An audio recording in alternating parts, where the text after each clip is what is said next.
Ok, nous parlons maintenant des 9 mystères du combat spirituel. Les 9 mystères du combat spirituel. Comme je disais dans la vidéo de tout à l'heure, la première vidéo, s'il vous plaît, j'aimerais que vous partagiez ces vidéos. Partagez-les. En partageant, il y a des gens qui ne me connaissent pas, mais qui te connaissent. En partageant, ceux qui te connaissent vont écouter. Et ainsi, tu vas délivrer quelqu'un, ainsi, tu vas attirer l'attention de quelqu'un, ainsi, tu vas amener quelqu'un à mieux comprendre comment la vie fonctionne, comment cette terre sur laquelle nous marchons fonctionne. Quand tu ne partages pas, tu fais du mal à beaucoup de personnes. Quand tu ne partages pas, tu es en train de sacrifier comme ça beaucoup de personnes, les livrer entre les mains du diable. Donc vraiment, il faut partager. Ça ne te coûte rien de partager. Partage dans le Facebook, le WhatsApp, Messenger, partage même 10 fois, 15 fois, 15 fois même dans Facebook. Il faut partager. Alléluia. Il ne faut pas être égoïste jusqu'à ce niveau. Ça ne te coûte rien de partager. Moi, il y a beaucoup de gens qui m'appellent, qui me disent, pasteur, vraiment, votre message m'a édifié, votre message m'a béni, votre message m'a encore ouvert les yeux. Il y a même des gens qui m'écrivent inbox que je ne connais pas. Certainement qui m'écrivent à cause de ton partage. Il faut partager. Enfants de Dieu, il faut partager. Pourquoi les enfants de Dieu aujourd'hui partagent seulement les bêtises? Ils sont forts à partager des bêtises, ils sont forts à partager des choses des blogueurs, ils sont forts à partager des choses inutiles, ils sont forts à partager des saletés. Pourquoi? Ça, c'est un signe de la mort spirituelle. C'est un signe de la mort spirituelle. C'est-à-dire, on se dit chrétien, mais on est plus sensible aux vraies choses de Dieu. Il faut partager. Vous savez, Dieu m'a fait la grâce de prêcher un évangile cru. Mon épouse et moi, nous sommes des formateurs de disciples. C'est pourquoi ce que nous prêchons est cru.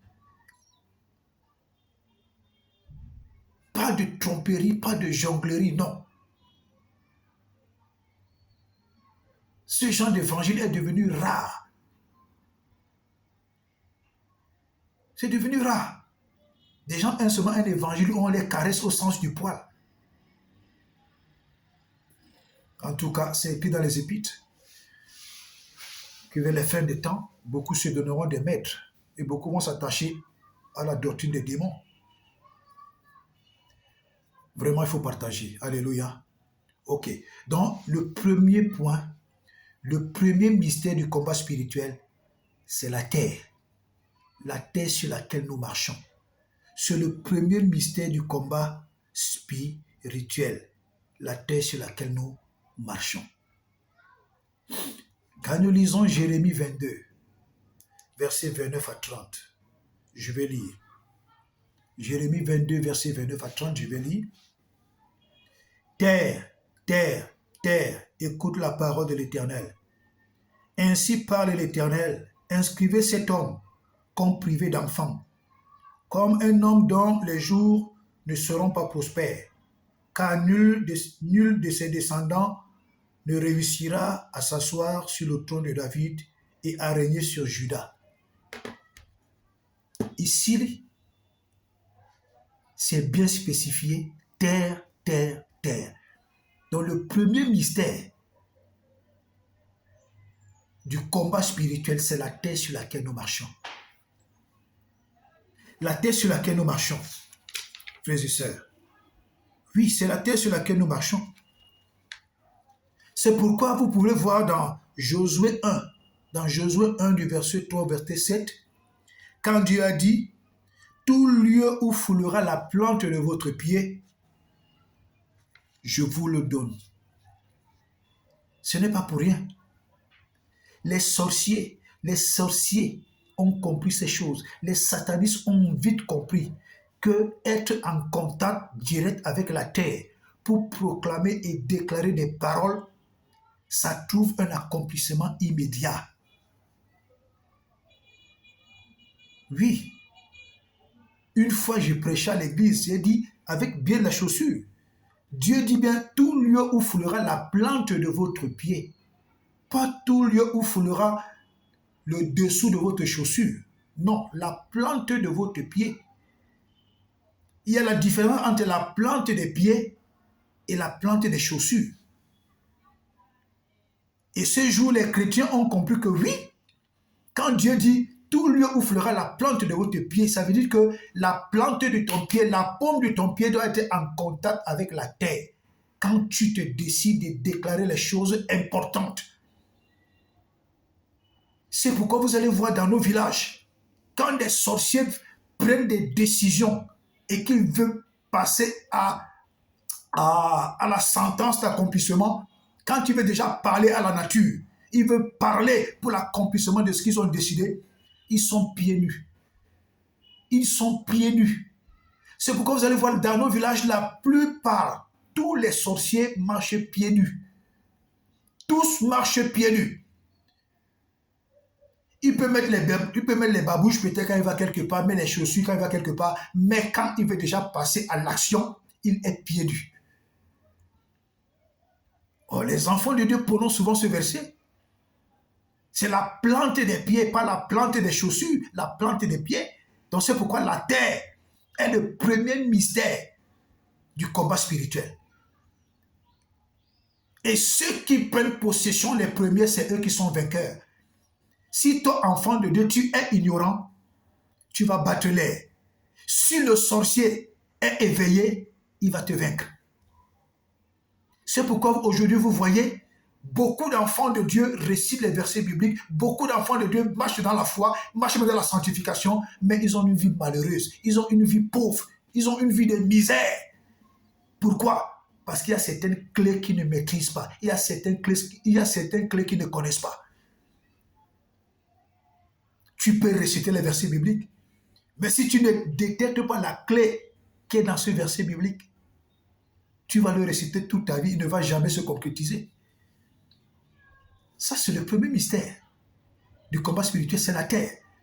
Et c'est sur cette terre que les sorciers, les satanistes, voilà, je reviens dessus, les satanistes, quand ils sont dans leur sanctuaire, dans leur sanctum, ils sont pieds nus. Quand un sataniste est devant son autel, un serviteur du diable est devant son autel pour commencer à réclamer les choses à son maître Satan, il est pieds nus. Ils ne sont jamais en chaussures. Ils ont d'autres rituels où ils doivent faire avec les babouches, mais ils achètent les babouches là dans leur librairie satanique. Mais nous, enfants de Dieu, nous achetons des chaussures même chez les satanistes. Nous achetons des chaussures au marché même. C'est même les sorciers qui nous vendent ces chaussures au marché. Peut-être même qu'ils ont déjà fétiché sur les chaussures là. C'est avec ça que tu vas encore te tenir devant la présence de Dieu pour commencer à crier à Dieu. À l'église, on peut mettre les chaussures. Mais quand tu pries chez toi, quand tu prends des moments où tu te décides à avoir un changement dans ta vie, je te conseille de prier pieds nus. Je te conseille de prier pieds nus, que la plante de tes pieds soit en contact avec le sol de ta maison. Le jour où tu te décides de faire une déclaration dans ton quartier ou dans ton village, que la plante de ton pied soit en contact avec la terre. Et là, tu proclames ce que tu as proclamé. Et boum, action immédiate. Alléluia. Oui, les serviteurs du diable ont une avance. Je vous dis une avance. Pendant que les chrétiens jouent à réciter les versets bibliques, à avoir une vie légère, à avoir une vie à accepter du n'importe quoi, ils continuent de tremper dans la misère. Je dis encore que toi, c'est chrétien. Tu sais que ton pasteur, tu sais que ton prophète, c'est un impudique patenté, un violeur de femmes, un violeur d'hommes, un escroc, un bandit. Mais tu continues à rester dans cette église-là et tu lui donnes ta tête pour qu'il t'impose la main et tu l'appelles daddy, tu l'appelles papa. Toi-même, tu es sorcier. Toi, ce chrétien-là, toi-même, tu es sorcier. Toi-même, tu es une sorcière, vampire. Des faux chrétiens comme ça, là. Moi, si mon leader être dans cette vie-là, il ne va jamais m'imposer la tête et je vais même partir de là. Je vais partir de là. Alléluia. Ok. Le deuxième mystère du combat spirituel. Le deuxième mystère du combat spirituel, c'est le vent. Le vent. Ok. Lisons Éphésiens 2, verset 2. Éphésiens 2, verset 2. Excusez-moi. Je retrouve Éphésiens 2, verset 2. Voilà, j'y suis. Éphésiens 2, verset 2. Lisons. Je disais tantôt, le deuxième mystère du combat spirituel, c'est le vent. Lisons Éphésiens 2, verset 2.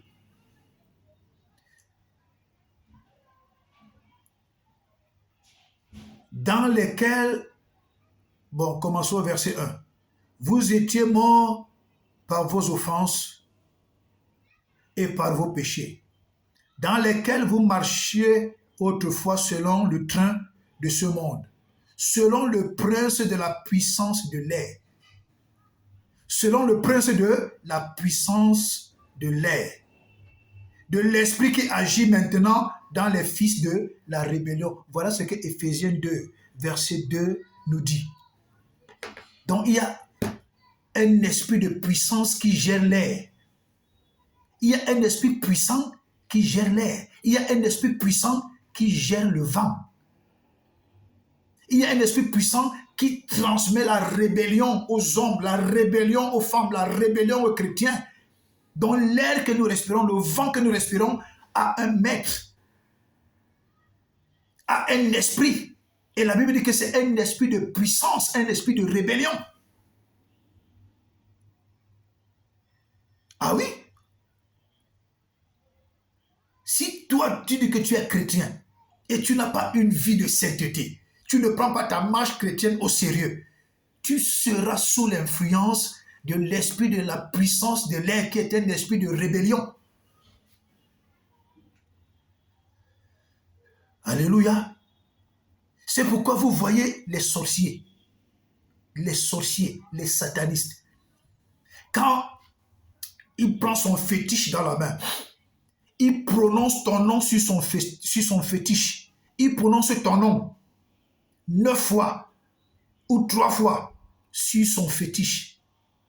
Après, il monte en direction du ciel. Il souffle.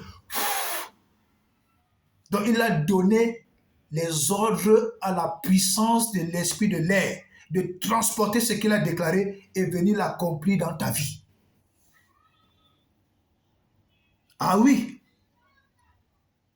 C'est pourquoi je recommande toujours aux chrétiens ou aux non-chrétiens qui n'ont pas encore reçu Christ dans leur vie que quand ils prient le matin, ils prient le soir, ils prient au coucher, qu'ils se plongent toujours dans le sang de Jésus. Plongez-vous toujours dans le sang de Jésus. Plongez-vous toujours dans le sang de Jésus. Comme ça empêchera à toutes ces incantations qui sont transportées par la puissance de l'esprit de l'air, selon Éphésiens 2, verset 2, de venir vous toucher, de venir vous influencer, de venir vous transmettre le mauvais sort qui a été déclaré par ce sorcier ou par ce sataniste. Cela, c'est le deuxième mystère du combat spirituel. Le vent, l'air que nous respirons, c'est un esprit qui commande ça. Et la Bible dit que c'est un esprit puissant. Alléluia. Oui.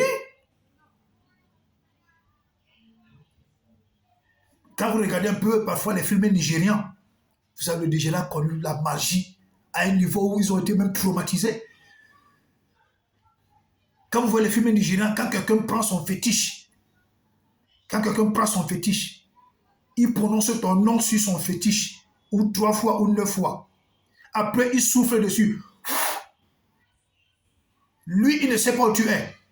Mais l'esprit de l'air, la puissance de l'esprit de l'air, dans l'esprit de l'air qui est puissant, il va transporter les paroles de cet homme pour venir les accomplir dans la vie de la personne. Parfois, vous voyez des morts subites, des accidents subites, des choses qui arrivent aux gens subitement. Parce que quelqu'un s'est chargé de transporter cette déclaration, de transporter ce mauvais sort, de venir les accomplir dans la vie de la personne. Et cette personne, c'est qui? C'est l'esprit de l'air. Et la Bible dit que comment? Il est puissant. Plongez-vous toujours dans le sang de Jésus, enfant de Dieu. Plongez-vous toujours dans le sang de Jésus, enfant de Dieu. Même vous qui n'êtes pas encore enfant de Dieu, plongez-vous dans le sang de Jésus. Plongez vos corps, vos âmes, vos esprits, vos univers spirituels, vos maisons, votre travail, votre sortie, votre marche. Plongez tout toujours dans le sang de Jésus. C'est très important. Même dans nos lieux de service, des choses se passent dans nos lieux de service. Pour éviter cela, quand vous priez, n'oubliez pas de vous plonger où? Dans le sang de... Pardon, dans le sang de Jésus. Alléluia. Alléluia. Ok. Le troisième mystère du combat spirituel, c'est l'eau. Alléluia. Le troisième mystère du combat spirituel, c'est l'eau. C'est l'eau. Vous vous souvenez du déluge. Dieu a détruit toute la terre parce qu'il avait un projet de détruire les méchants sur la terre. Il voulait détruire les méchants. Il voulait détruire cette époque parce que la méchanceté avait atteint son paroxysme. Il a utilisé quoi? Il a utilisé l'eau du déluge. Il a rasé la terre.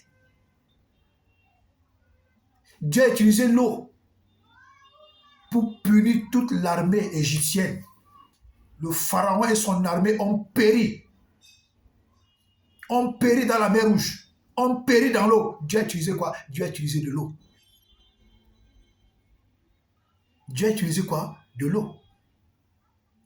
Aujourd'hui, vous voyez des enfants qui se retrouvent avec des poumons, avec l'eau dans les poumons, avec l'eau dans le cœur, avec l'eau dans le ventre. Ce sont les pratiques de sorcellerie. On fait les examens à l'hôpital, les médecins sont fatigués, ils ne voient même pas la cause, ils ne voient pas l'origine, ils ne voient rien. C'est l'œuvre des sorciers, c'est l'œuvre des satanistes. Ils mettent l'eau dans les poumons des enfants, mettent l'eau dans les poumons, mettent l'eau dans le cœur, ils mettent l'eau dans le ventre des innocents. Même de certains chrétiens qui n'ont pas une vie de prière, ils se trouvent en train de souffrir. J'ai fait le suivi d'un jeune homme, un de mes fils. Je ne vais pas citer son nom. Le gars est bien, hein? Il a grandi, il n'a pas eu de problème de santé. Après un jour, il se lève le matin, l'enfant, il a l'eau dans les poumons. Il a l'eau dans les poumons. On a tout fait à l'hôpital, on a prié, on a tout fait, rien. Un jour, sa maman m'a contacté. Sa maman me dit, pasteur, je suis dépassé avec le cas de cet enfant. Depuis qu'on prie pour lui des années, l'eau qu'il a dans les poumons ne disparaît pas. Même les médecins sont dépassés. Je lui ai dit, maman, on va prier. J'ai ma façon à moi de prier et on va prier. Je l'ai mis dans un travail spirituel. Je l'ai mis dans un travail spirituel. Je peux dire de 90 jours. À la fin, avant même la clôture, quand il est parti faire un autre check-up à l'hôpital, le médecin a constaté que l'eau avait disparu. L'eau avait disparu dans ses poumons. Sa maman m'a fait une enveloppe, une offrande. J'ai dit une offrande solide. Je ne peux pas donner le montant en francs CFA. Une bonne offrande. Parce qu'on avait marché avec l'enfant là dans les hôpitaux, partout les hôpitaux spécialisés, l'eau n'avait pas disparu. Mais je l'ai mis dans un travail spirituel de 90 jours. L'eau a disparu dans ses poumons. Même le médecin qui le suivait a dit, mais qu'est-ce qui s'est passé? Sa maman m'a appelé. Je suis allé dans leur maison. Sa maman m'a fait le témoignage. Elle m'a fait une offrande. Alléluia. Donc, ça c'est le troisième mystère du combat spirituel. Les sorciers, les satanistes, les serviteurs du diable utilisent l'eau pour tuer des vies, utilisent l'eau pour tuer des innocents. Ils utilisent l'eau qu'ils envoient dans les poumons, ils envoient dans le cœur, ils envoient dans le ventre pour détruire des vies. Pour détruire des vies.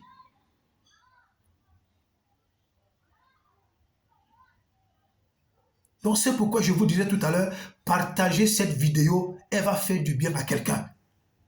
Partagez cette vidéo, elle va faire du bien à quelqu'un, elle va sauver quelqu'un. Ton partage va sauver quelqu'un et Dieu va se souvenir de toi. Alléluia. Alléluia. Oui. Vous avez vu ce qui s'est passé au Brésil? Moi, je ne savais pas, mais c'est quelqu'un qui m'a fait voir la vidéo. Les gars ont organisé un carnaval où, c'est-à-dire les gars élevaient Satan, élevaient la gloire de Satan, élevaient la puissance de Satan. Mais je ne sais pas où c'est la même soirée ou bien au lendemain, Dieu a envoyé un déluge pas possible. Un déluge qui a presque rasé toute la ville là. Alléluia. Comme Dieu utilise l'eau pour juger les méchants, pour juger les nations, pour juger les villes. C'est ainsi que le diable utilise l'eau pour tuer également des vies. C'est pourquoi je dis toujours, quand vous voyez la méchanceté dans un pays, comme un pays africain que je connais en ce moment, la méchanceté là-bas est devenue grave. Ne croyez pas que vous êtes à l'abri. Dieu a déjà préparé comment il va faire mal dans ce pays. C'est pourquoi quand je vois les chrétiens dire « Seigneur, j'implore la miséricorde », ça fait des années qu'on implore la miséricorde dans ce pays-là. Ce pays-là va seulement de mal en pire. Dieu a décidé. Peut-être que c'est le feu qui va descendre du ciel. Peut-être que la pluie va tomber dans ce pays-là pendant 45 jours. Peut-être que ça sera le genre où, quand une autorité de ce pays va se coucher, c'est la mort qui le prend une fois. Dieu a déjà décidé comment il va juger ce pays. Et Dieu va le faire. Ce n'est pas vos prières de miséricorde qui va changer la position de Dieu. Même Israël, quand Israël péchait, Dieu frappait d'abord dur. Après, Dieu revenait prendre en compte les prières de miséricorde. Chrétiens, soyez intelligents. Marchez avec le calendrier de Dieu. Il y a des signes que quand vous voyez ce produit dans un pays, Dieu a décidé de passer à la vitesse supérieure. Il sait comment il va faire. Il sait comment il va faire. Alléluia. Ok, nous passons au quatrième mystère du combat spirituel. Le quatrième mystère du combat spirituel, c'est quoi? C'est le feu. C'est le feu. Lisons Ésaïe 66, versets 15 et 16. Ésaïe 66, versets 15 et 16, il est écrit. Ésaïe 66, versets 15 et 16.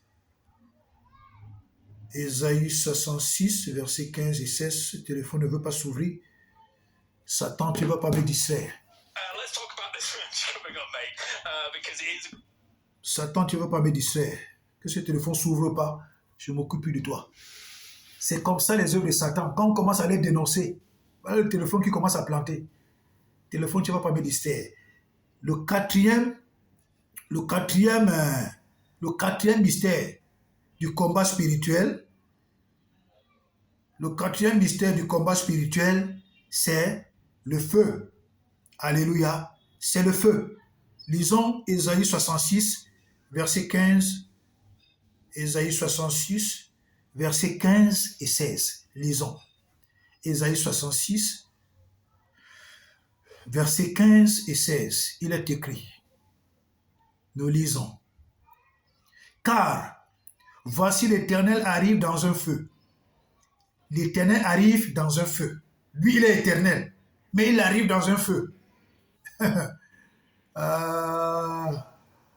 Et ses chars sont comme un tourbillon.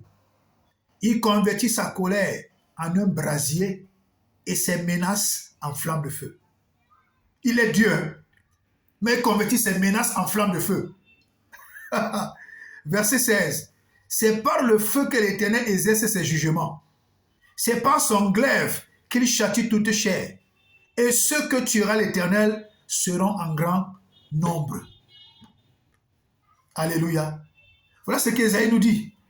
Et quand nous lisons encore Apocalypse 14, verset 18, nous allons lire Apocalypse 14, verset 18, lisons. Apocalypse 14, verset 18, il est écrit ceci. Écoutons la lecture. Et un ange et un autre ange qui avait autorité sur le feu. Je peux m'arrêter là. Un autre ange qui avait autorité sur le feu. Frère, comme je disais tout à l'heure, le quatrième mystère du combat spirituel, c'est le feu. Dieu qui est Dieu, il veut venir punir les gens, mais il peut envoyer les anges. Il peut transformer l'air en poison, mais il transforme sa colère en flamme de feu pour venir frapper. Et Apocalypse 14, verset 18 nous dit que un ange avait autorité sur le feu. Oh frère, un ange avait autorité sur le feu. Et c'est comme ça également que les sorciers ont autorité sur le feu satanique. Les sorciers ont autorité sur le feu diabolique, le feu satanique, le feu maléfique, pour affliger des vies, pour détruire des vies, pour brûler des vies, pour anéantir des vies. C'est pourquoi vous voyez, il y a un type de maladie en Afrique, surtout vers l'Afrique centrale, on appelle le ngagnon. Tu te lèves un matin, ton corps est comme si tu étais brûlé. Pourtant, tu as bien dormi dans la nuit. Tu t'es bien levé le matin, avant la tombée de la nuit, c'est comme si le feu est passé sur ton corps. Oui, vous voyez des gens qui meurent étouffés. Ça, c'est la pratique des œuvres du diable, la pratique des sorciers, des sorcières, des vampires, des satanistes. Ils utilisent le feu. Oui, comme je disais tout à l'heure, il prend son fétiche. Il déclare sur son fétiche ce qui doit arriver. C'est lui qui décide ce qui doit arriver. S'il dit que ton corps doit être recouvert d'un gagnon, comme on appelle aussi le feu de nuit, s'il veut que ton corps soit recouvert comme si le feu est passé sur toi, dès qu'il finit de parler sur son fétiche, il souffle, c'est ce qui t'arrive. Beaucoup de gens se retrouvent avec le corps brûlé. D'autres se réveillent avec ce qu'on appelle le gagnon. D'autres se réveillent avec ce qu'on appelle le feu de nuit. Ça existe beaucoup, surtout en Afrique noire. Beaucoup plus sur les bassins. Ce sont les œuvres de la sorcellerie. Ce sont les œuvres de la magie. Ce sont les œuvres des sorciers. Oui, ils utilisent le feu. Parfois, vous voyez certains incendies. Vous ne savez pas où l'incendie est sorti. Les gars ont provoqué un court-circuit. Même la sorcellerie provoque les courts-circuits. Avec pour but d'atteindre l'objectif qu'eux, ils ont décidé dans leur sorcellerie, c'est-à-dire un incendie. Il y a des maisons qui s'incendient comme ça, des magasins qui s'incendient, des villes, des quartiers qui rentrent dans un feu. Parfois, vous voyez des feux de brousse terribles. Ce sont les pratiques des œuvres de la sorcellerie. Je ne dis pas que les feux de brousse n'existent pas. Les feux de brousse existent, mais il y a d'autres feux de brousse. Vous vous demandez, le feu est sorti d'où? Il y a d'autres incendies, vous vous demandez, le feu est sorti d'où? Aussi, parfois, vous voyez des incendies où toute une famille se brûle dans l'incendie. La plupart ont été décidés dans la sorcellerie. Ils dorment toujours comme ça, non? Il n'y a jamais eu d'incendie. Mais un jour comme ça, la même lampe là, on ne sait pas ce qui a fait la lampe et puis on ne sait pas où le feu est sorti. Les gens pensent que tout est naturel. Quand tu regardes les choses toujours comme du naturel, laisse-moi te dire que tu es le plus aveugle des aveugles. Tu es le plus aveugle des aveugles. Alléluia. Il y a certains magasins qui brûlent, certaines boutiques, certaines maisons, parfois les maisons brûlent avec des gens à l'intérieur, des feux de brousse, des gens qui se lèvent le matin, tout son corps, c'est comme si le feu est passé dessus. Ce sont des pratiques de la sorcellerie. Il faut être éveillé. Nous sommes dans un monde très éveillé. C'est pourquoi je disais une fois dans une de mes vidéos, c'est vous-même qui donnez de la force à tous ces serviteurs du diable. Vous savez que ces politiciens sont méchants. Vous savez que ces footballeurs sont méchants. Vous savez que ces anciens footballeurs sont méchants. Vous savez que ces hommes sont tellement méchants. Vous savez que ces hommes d'affaires sont tellement méchants. Des gars sont d'une cruauté. Je vous dis une cruauté extrêmement cruelle. Mais c'est vous qui les suivez. C'est vous qui les acclamez. C'est vous qui faites leur propagande. C'est vous qui leur donnez la force de faire ces choses. Peut-être vous ne le savez pas. C'est vous qui leur donnez la force de faire ces choses. Ne les cherchez plus. Ne courez plus après eux. Vous allez constater que ces hommes ne sont rien. Ils ne sont rien. Quelqu'un qui a été footballeur, vous ne pouvez pas savoir le nombre de personnes qu'il a tuées. Le nombre de personnes qu'il a tuées. Il y a des footballeurs là. Vous les connaissez. Ils sont en Afrique, ils sont en Europe. Mais je préfère parler de l'Afrique. Ils sont là en Afrique. Ils ont même des responsabilités là. Mais vous les applaudissez, vous les acclamez. Ils marchent dans la rue. Ils sortent avec des jeunes. Vous ne savez pas ce qu'ils font à ces jeunes-là. Des gens qui ont tué des hommes, tué des femmes, tué des vies. Ils continuent de détruire des vies et vous les acclamez. C'est-à-dire que quelqu'un vous tue, mais vous l'acclamez. Quelqu'un boit votre sang, mais vous l'acclamez. Quelqu'un vous réduit en néant, mais vous l'acclamez. Quelqu'un vous esclavagise, vous acclamez. Quelqu'un vous rend esclave, vous acclamez. Quelqu'un vous torture, vous docte. C'est-à-dire, vous torture, vous domine. Le gars pratique sur vous une dictature cruelle, mais vous l'acclamez. Parce que fut-il ancien footballeur, parce que fut-il ancien politicien, parce que fut-il ancien politicien, ancien quoi, je ne sais quoi d'autre. Non, si tu ne connais pas l'importance de ta vie, alors tu n'es rien. Si tu ne connais pas qui tu es, alors tu n'es rien. Mais si tu te laisses dominer parce que tu veux gratter un 5 000, un 10 000, au risque de ta vie, ça veut dire que tu es nul. Tu es plus bas qu'un animal. Tu n'existes même pas. Les animaux, quand un animal sent que cet endroit, il y a le danger, il fuit. C'est pourquoi la Bible dit que soyez simples comme des colombes, prudents comme des serpents. Le serpent a une qualité que vous, êtres humains, vous n'en avez pas. Donc vous êtes plus bas que le serpent. Le serpent est meilleur que vous parce que le serpent est prudent. Le serpent est prudent. Mais vous n'êtes pas prudent. Vous suivez les gens aveuglement à cause de leurs titres, à cause de leur gloire, à cause de je ne sais quoi, à cause de l'argent. Qu'est-ce qui vaut? Ta vie vaut quoi? Tu vas comparer ta vie à quoi? Tu vas comparer ta vie à quoi? À la gloire d'un salopard? Tu vas comparer ta vie à l'argent d'un salopard alors que cet argent, c'est au prix du sang? J'ai dit, vous qui m'envoyez des invitations, vous ces satanistes qui m'envoient des invitations dans mon WhatsApp, là, arrêtez-vous là-bas. Parce que je ne vais jamais adhérer à ces choses-là. Et je vous dis, celui qui va s'attaquer à ma page, je vais prendre 21 jours de prière de jeûne. Je vais le maudire jusqu'à la mort. Je vous dis ça. Enfants maudits, les enfants du diable. Ce n'est pas les gens qui vous ont envoyé faire la magie. Si vous avez accepté de faire la magie, assumez. Tuez vos parents, tuez vos frères et sœurs dans vos maisons. N'allez pas attaquer vos cousines, vos cousins. C'est vous qui donnez le pouvoir à ces gens. Ne les cherchez plus, vous allez voir qui ils sont. Ils ne sont rien. Ils ne sont rien. Ils ne sont rien. Des pasteurs complexés, des chrétiens complexés, des chrétiennes complexées, des apôtres complexés, des prophètes complexés, des hommes complexés, alors que vous avez en vous la nature divine. Un petit salopard, une petite vaurienne, à cause de ce petit argent, à cause de sa vieille gloire qu'il a bâtie sur le sang, il vient boire le sang humain et vous continuez de les acclamer. C'est vous qui les rendez puissants.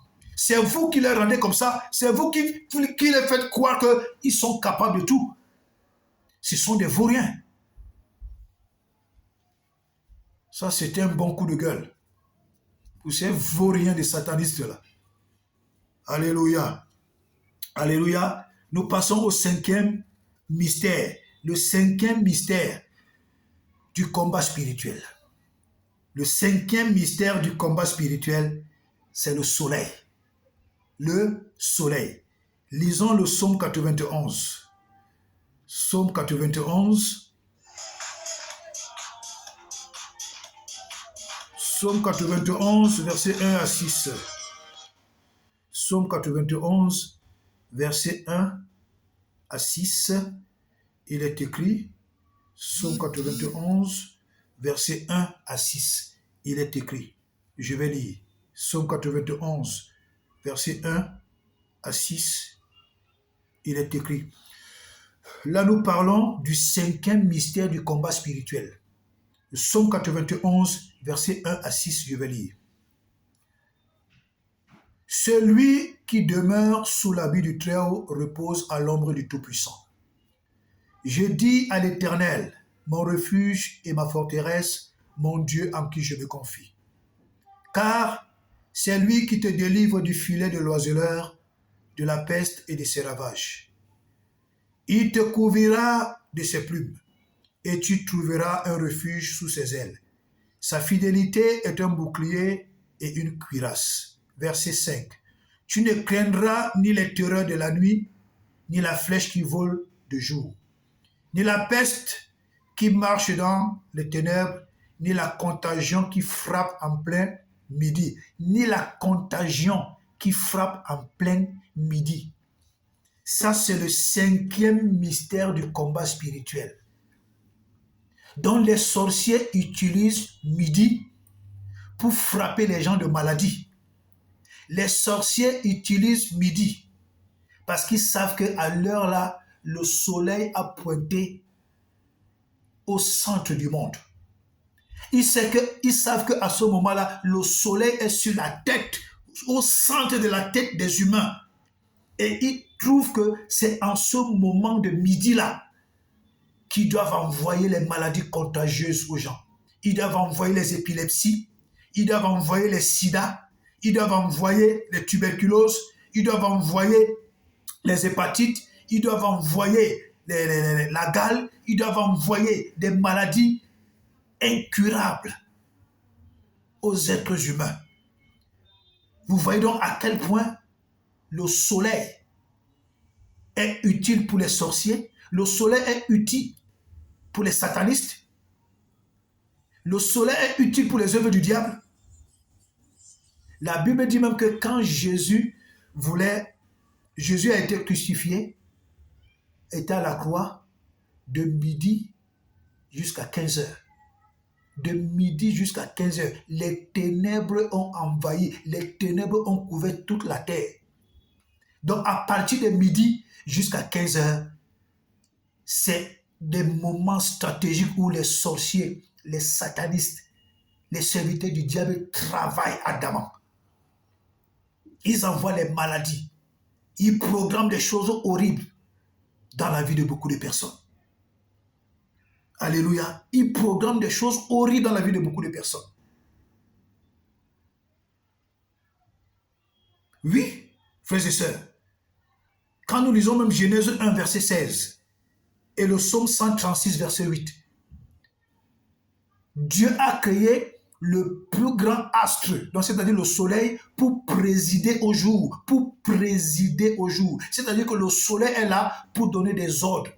Si toi, tu ne donnes pas des ordres au soleil pour que le soleil agisse en ta faveur, alors sache que le sorcier, le sataniste, le marabout, les agents du diable donnent des ordres au soleil et le soleil se doit d'exécuter leurs ordres parce que c'est le rôle du soleil de présider au jour. Ha, frères et sœurs, waouh, alléluia. Dieu a créé le grand astre, le soleil, pour présider au jour, pour donner des ordres au jour. Le soleil n'est pas seulement là pour éclairer la terre. Non, le soleil a un rôle. Et c'est nous qui devons donner les ordres au soleil pour exécuter ce qui sort de nos bouches. Les enfants de Dieu ne prennent pas cela au sérieux. Les enfants de Dieu ne prennent pas cela en compte. Or, les serviteurs du diable, les sorciers, les satanistes savent que le soleil a été créé par Dieu pour présider au jour. Et eux, ils parlent au soleil et le soleil exécute ce qu'ils ont donné comme ordre au soleil. Mais nous, à qui Dieu a donné le pouvoir dans le visible et dans l'invisible. Nous, à qui Dieu a donné le pouvoir en disant tout ce qu'il a créé nous a été assujetti. Mais nous ne donnons pas des ordres au soleil pour que le soleil aille exécuter ses ordres. Nous ne donnons pas les ordres au soleil pour que le soleil implémente ce que nous avons déclaré. Nous ne donnons pas les ordres au soleil pour que le soleil aille exécuter ce que nous avons déclaré de nos bouches. Frère, c'est sérieux, hein? C'est sérieux. C'est pourquoi la Bible dit que les serviteurs de l'autre sont éveillés. Ils sont éveillés. Le Seigneur n'a pas dit pour rien. Les serviteurs des autres sont éveillés. Les serviteurs de l'autre, sont éveillés. Ce que nous prenons à la légère, les serviteurs du diable, les sorciers, les satanistes ne prennent pas ça à la légère. Les chrétiens pensent que le soleil a été créé seulement pour faire éclairer la terre. Or, Dieu a dit que c'est pour présider. Quand on dit que quelqu'un préside, il est président. Le président d'un pays donne des ordres. Le président d'un pays, ce qu'il déclare de sa bouche, se doit d'être exécuté avec action immédiate. C'est le rôle du soleil. Nous, enfants de Dieu, nous ne parlons pas au soleil. Nous ne donnons pas des ordres au soleil. Nous ne commandons pas au soleil d'aller faire, d'aller conclure, d'aller exécuter, d'aller implémenter. Nous ne donnons pas des ordres au soleil. Or, les serviteurs du diable, ils le savent. Et ils utilisent le soleil de la meilleure des manières pour détruire, pour tuer, pour envoyer des maladies au corps. L'ignorance des enfants de Dieu. Réciter la Bible ne veut pas dire que tu connais. Tu peux réciter toute la Bible, mais tu restes un bébé spirituel. Tu peux avoir toutes les révélations, tous les grands messages. D'ailleurs, vous voyez, aujourd'hui, des pasteurs ont des thèmes de messages pompeux. La puissance, la révélation, tout ça, mais va voir. Lui-même, c'est un voleur. Il vole encore pourquoi? C'est un bandit. Il y a encore des chômeurs dans son église. Il y a encore des gens, des fainéants dans son église. Des thèmes d'enseignement pompeux. Des thèmes de messages pompeux. C'est ça l'église. Dans le bavardage. Dans le sensationnel. Dans l'émotion. Mais la profondeur n'y est pas. C'est ça la maladie du chrétien. C'est ça la maladie de l'église. C'est ça la maladie du corps de Christ. Tout est superficiel, rien n'est profond. Les messages sont profonds, mais ils n'ont pas de substance. Les messages ont l'air d'être profonds, mais ils n'ont pas de vie, ils n'ont pas de substance. Vide. Totalement vide. Alléluia. Donc, comme je disais tout à l'heure, le 5e mystère du combat spirituel, c'est le soleil. Enfant de Dieu. Dieu a dit, pour clôturer ce point, qu'il a créé le grand astre, le soleil, pour présider au jour. Oui, pour présider au jour. Voilà notre mystère que nous ne prenons pas au sérieux. Alléluia. Nous parlons maintenant du 6e mystère du combat spirituel. Le 6e mystère du combat spirituel, le 6e mystère du combat spirituel, c'est la lune. Le 6e mystère du combat spirituel, nous parlons de la lune. Frères et sœurs, Jésus-Christ nous a laissé une œuvre extrêmement spirituelle, très profondément spirituelle. Mais aujourd'hui, des hommes de Dieu, certains, ont rendu les choses superficielles, c'est-à-dire leur bouche parle des choses mystérieuses qu'eux-mêmes ne comprennent pas la profondeur. Leur bouche déclare des choses mystérieuses qu'eux-mêmes ne comprennent pas le calcul. Ils ont des bons messages, mais ils n'ont pas les clés de ces messages. Ils ont des messages, mais ils n'ont pas la profondeur mystique de ces messages.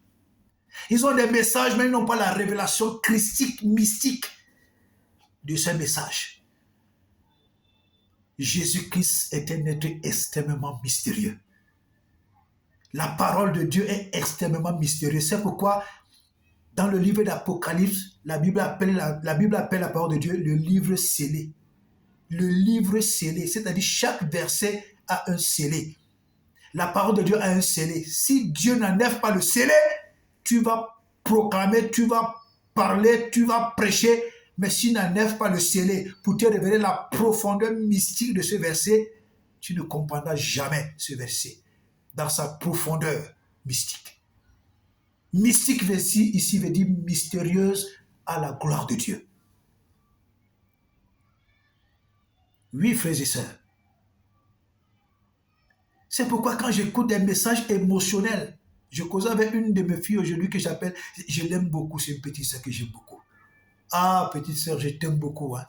Je t'aime beaucoup. Hein? Roro, Roro, je t'aime beaucoup, petite sœur. Allez, sache que je te porte dans mon cœur. Oui, il y a des messages émotionnels. Et vous allez voir que c'est ce type de messages que les chrétiens publient, que les chrétiens passent le temps à publier. Les messages profonds, ils ne les publient pas. C'est ça la dimension spirituelle des chrétiens d'aujourd'hui. Des faibles, des spaghettis, des papayers, des feuilles de papier, des chrétiens légers comme tout. Ils ont toutes les révélations. Ils proclament la verset biblique, mais à la moindre épreuve, ce sont des pleurnichards, des squelettiques chrétiens. Alléluia. Parlant de la lune, Dieu dit qu'il a créé le petit astre pour présider à la nuit. C'est pourquoi vous voyez également, les sorciers, les agents du diable connaissent l'importance de la nuit. Et ils connaissent l'importance de la pleine lune et de la moyenne lune. Ils connaissent l'importance de la lune. Quand c'est la pleine lune, ils savent que c'est le moment de déclarer des choses. Quand c'est la moitié de la lune, ils savent qu'en ce moment, il faut faire autre chose. Ils le savent. Mais nous, enfants de Dieu, quand nous voyons la lune, la lune est, aujourd'hui la lune est à moitié, la lune est pleine aujourd'hui, on se limite à parler, à faire des commentaires sur la lune. Mais ne sachant pas que c'est un message que le ciel nous envoie, c'est un message que la genèse de la création nous envoie.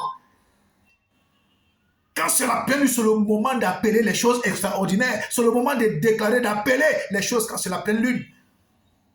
Dieu a créé le petit astre pour présider à la nuit. La nuit est capitale, la nuit est importante. C'est pourquoi quand Dieu créait, il parlait, et la Bible dit que quand les choses se concrétisaient, il fut un soir, il fut un matin. Donc Dieu parlait dans la nuit, et le matin, on voyait l'accomplissement. C'est-à-dire que Dieu lui-même a pris le temps de créer toutes choses dans la nuit. Donc il parlait dans la nuit, il appelait dans la nuit, il déclarait que ces choses viennent. C'était dans la nuit. Il fut un soir, il fut un matin. Donc le matin maintenant, on voit seulement ce que Dieu a créé. Pourquoi les enfants de Dieu jouent comme ça? Pourquoi les hommes de Dieu jouent comme ça? Pourquoi les hommes de Dieu, c'est-à-dire ils plaisantent comme ça? Les sorciers, les satanistes ne plaisantent pas avec la lune. Non, quand ils voient la pleine lune, ils savent que c'est le moment de trafiquer les vies. C'est le moment de dépouiller les vies. C'est le moment de réduire des êtres humains en des esclaves. Ils le savent. Et quand c'est la moyenne lune là, ils savent que c'est le moment où ils doivent entrer en méditation. Alléluia. Je vous fais un petit témoignage. Il fut un moment de ma vie où les choses ne marchaient pas. C'était difficile. Un jour, mon épouse et moi s'est regardé comme ça dans les yeux. Alors on a commencé à pleurer. C'était dur. Parfois les gens voient, ils ne savent pas là où ils viennent. Et alors j'ai pris du temps, j'ai dit à Dieu, Dieu, tu vas me parler. Ça, c'est pas normal. Un jour, pendant que je priais, alors une nuit, Dieu me prend en esprit comme il a pris Ézéchiel. Dieu m'amène où? Dans la lune.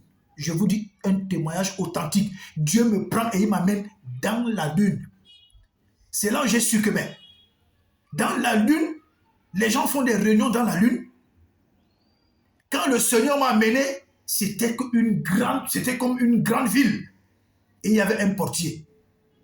Arrivé devant la porte, la personne avec qui j'étais, c'était un ange de Dieu. Il a donné les ordres, la personne a ouvert la porte. Quand nous sommes entrés dans la salle, j'ai trouvé des autorités. Je ne veux pas citer les noms. Des autorités, des footballeurs, je ne veux pas citer les noms. Des hommes d'affaires. Dans cette réunion-là. Et Dieu me dit, regarde ce qu'ils sont en train de faire. Pendant que exactement comme Dieu a parlé à Ézéchiel. Et c'est dans la lune que ces gens prennent des décisions, ce qui va arriver. Prennent des décisions, ce qui va arriver à un individu, à un être humain, à un quartier, à une ville, à une nation. C'est dans la lune qu'ils prennent les décisions. C'est dans la lune qu'ils font leurs réunions. Dieu me dit, regarde ce qu'ils font. Je vous dis, il y avait des footballeurs. Je ne veux pas citer les noms. Des autorités, des hommes d'affaires. Je ne peux pas citer les noms. La réunion était dans la lune. C'est depuis ce jour que j'ai compris que c'est vrai ce que Dieu dit. Il a créé le soleil pour présider. Il a créé la lune pour présider. Donc les gens élevés spirituellement mystiques vont faire des réunions dans la lune. Et c'est à partir de la lune qu'ils prennent des décisions. Dès qu'ils prennent des décisions, ils reviennent sur la terre. La lune qui est au ciel commence à obéir et à exécuter ce qu'ils ont déclaré. Je vous dis un témoignage authentique. C'est pourquoi je dis souvent aux gens, vous ne savez pas où je sors. Vous ne savez pas où Dieu m'a pris. Vous ne savez pas ce que j'ai déjà traversé. Celui qui s'amuse avec moi, Dieu va le tuer. Celui qui a seulement l'intention, je dis l'intention, que ce soit physiquement, spirituellement, de s'en prendre à moi ou à mon épouse, à quelqu'un des miens, Dieu va le tuer. Dieu va le tuer. Dieu a frappé Hérode. Allez lire Acte 12. Dieu a tué Hérode et Hérode est mort de la manière la plus pourrie. Le même Dieu existe toujours. Qui que tu sois, ne crois pas que tu as le droit ou l'autorité de tuer les êtres humains et que tu ne seras pas tué. Dieu même va te tuer. Dieu même va se charger de te tuer. Tu ne peux pas dépasser Dieu. Alléluia. Donc je parlais de quoi? De la lune. La lune, c'est le sixième mystère du combat spirituel. La lune est une armée efficace que les satanistes utilisent, mais les chrétiens n'utilisent pas. Les chrétiens ne l'utilisent pas. Vous voyez donc la pauvreté spirituelle de l'Église, la pauvreté spirituelle des chrétiens, la pauvreté spirituelle de beaucoup de conducteurs d'Église. On est là à baragouiner, on est là à épiloguer sur des versets bibliques, les gros thèmes pompeux, mais on ne donne pas au peuple la substance. La substance qui va déclencher beaucoup de choses. Aujourd'hui, vous voyez, l'Église est pauvre. Des pasteurs méchants, des pasteurs mauvais, des pasteurs imbus qui sont là et qui combattent les vrais serviteurs de Dieu, qui combattent les vrais missionnaires de Dieu, qui combattent les vrais oins de Dieu. Que Dieu nous aide. Alléluia. Passons au septième mystère. Le septième mystère du combat spirituel, ce sont les étoiles. Les étoiles. Dieu a créé les étoiles. Quand nous lisons le psaume 136, verset 9 et Genèse 1, verset 16. Dans Genèse 1, verset 16, Dieu a créé les étoiles. Mais il n'a pas dit dans Genèse 1 que les étoiles doivent également présider. Mais quand tu lis le psaume 136, verset 9, il est écrit que Dieu a créé également les étoiles pour que les étoiles président à la nuit. Donc même les étoiles jouent un grand rôle. Les étoiles jouent un grand rôle. Voyez un peu les rois mages. Les rois mages pouvaient déceler le langage des étoiles. Les rois mages pouvaient appréhender le langage des étoiles. Les rois mages pouvaient comprendre le langage des étoiles. C'est pourquoi vous voyez les gens, l'astrologie, c'est les gens qui comprennent le langage des étoiles. Mais quel pasteur comprend le langage des étoiles. Aucun pasteur ne comprend le langage des étoiles. Même moi qui vous parle là, je ne connais pas le langage des étoiles. Or, nous devons utiliser les étoiles pour notre bien. Nous devons donner les ordres aux étoiles d'accomplir le travail pour lequel Dieu les a créés et que ces étoiles se lèvent pour agir en notre faveur. Là, au moins, nous pouvons le faire. Nous pouvons prier, demander au soleil, demander à la lune, demander aux étoiles de se lever et d'agir en notre faveur, de maudire ceux qui nous maudissent, d'anéantir ceux qui veulent nous anéantir, de renvoyer les malédictions à ceux qui nous maudissent, de se lever et d'agir en notre faveur, de nous bénir, d'attirer les bonnes choses dans nos vies. Mais nous ne le faisons pas. Nous faisons des prières vides, nous faisons des prières vaines, nous faisons des prières vides de toute substance. Or, même les étoiles ont